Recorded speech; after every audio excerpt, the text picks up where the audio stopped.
The MGC EVO version 2 3x3 magnetic cube is a cube that can withstand being run over by a Land Rover and generate polarizing opinions within the speedcubing community. After the release of the version 1, it quickly faded away as a popular topic among cubers. I personally enjoy the MGC EVO line for the unique feel that they offer. Some cubers that try the EVO for the first time are surprised because it's not consistent with other cubes in the MGC series as far as turning feel goes. In addition, it is no secret that version 1 suffered from a weak core. While this wasn't an extremely widespread problem, it was enough for cubers to pick other speed cubes over the MGC EVO. But that's all a thing in the past, I hope, because YJ made a version 2 that is supposed to restore cubers' faith in the EVO line. The question is, does it? Well, YJ ran the cube over with a truck, so they must be pretty confident. Let's start by looking at the features, customization, and durability. The EVO version 2 features a spring compression system and adjustable piece magnets. You get 11 spring compression settings and 6 magnet strengths to choose from. It is convenient that no tool is needed to adjust the spring compression,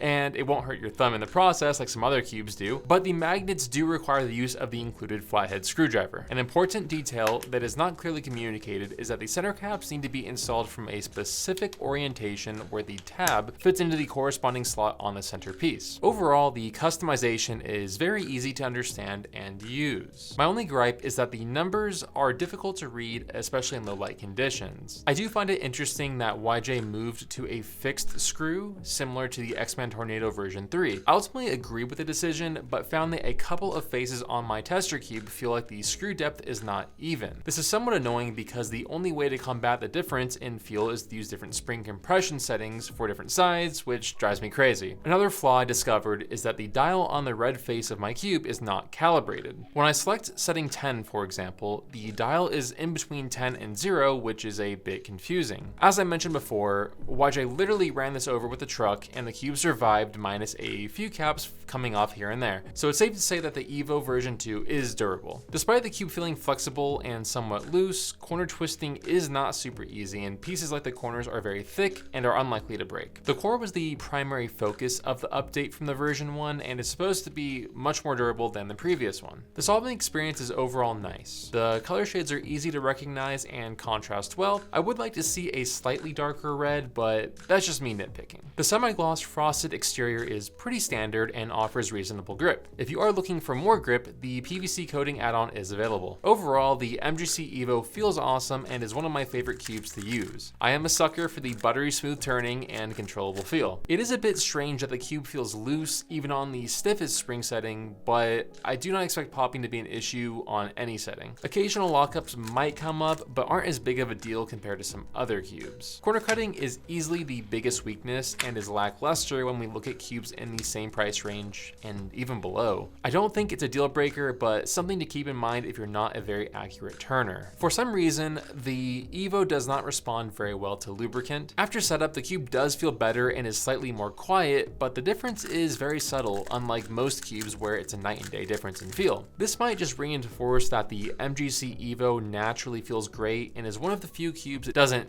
need to be lubricated to feel better. The spring compression settings are not that much different from one another. Settings 0 and 10 feel similar as far as corner cutting goes, except setting 10 does feel slightly tighter. The MGC EVO sounds great and is very satisfying to use and solve on.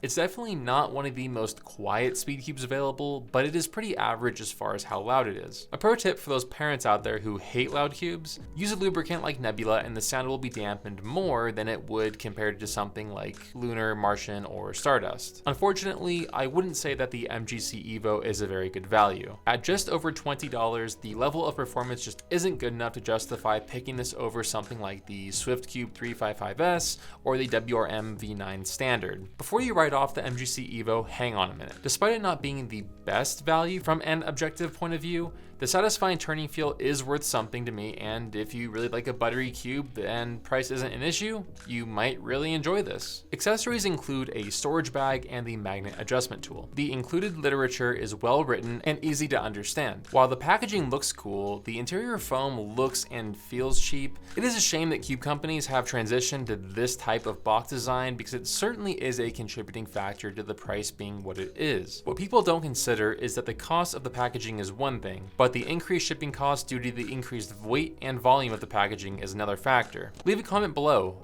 Do you like the fancier packaging, or would you prefer a lower price and more plain packaging? I'm curious to hear your thoughts. I do think that YJ should have removed the adjustable magnets, used a more economical packaging solution, and ditched the included storage bag in an attempt to lower the price. Even a reduction of a few dollars would help bring the EVO down to a more competitive price range, and I'm sure more cubers would be willing to give it a try. On the other hand, the MGC EVO is YJ's flagship, so it does make sense that YJ wants their flagship to be at least above $20. The YJ MGC EVO V2 earned a total cube score of 40 out of 65, placing it ahead of the WRM version 9 standard by 1 point. Click the link in the description to browse our cube score rankings. We are working on adding new cubes every week. That's it for this video. Shop for cubes, lubes, and accessories at SpeedCubeShop.com, and check out more of our content somewhere around here. Bye.